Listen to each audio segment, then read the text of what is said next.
Rashtrawadi Congress party के अध्यक्ष शरद पवार ने उद्योगपति गौतम अडानी को धन्यवाद किया है। शनिवार को पुणे जिले के बारामती में एक प्रौद्योगिकी केंद्र के निर्माण के लिए वित्तीय मदद करने पर उनकी प्रशंसा की। पवार बारामती में विद्या प्रतिष्ठान के इंजीनियरिंग विभाग में रोबोटिक लैब के उद्घाटन के दौरान सभा को संबोधित कर रहे थे। एनसीपी अध्यक्ष ने कहा कि इस मौके पर गौतम अडानी का नाम लेना होगा। उन्होंने 25 करोड़ रुपए का चेक संस्था को भेजा है। इनकी मदद से हम आज इस जगह पर प्रोजेक्ट स्थापित कर रहे हैं, जिसका काम भी शुरू हो गया है।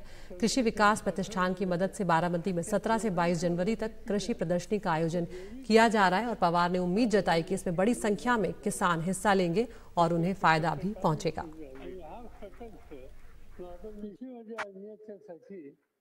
आणि हा प्रकल्प कृषीमध्ये आणण्यासाठी आणखी एक आमच्या सहकार्याने मदत करायचा निर्णय घेतला.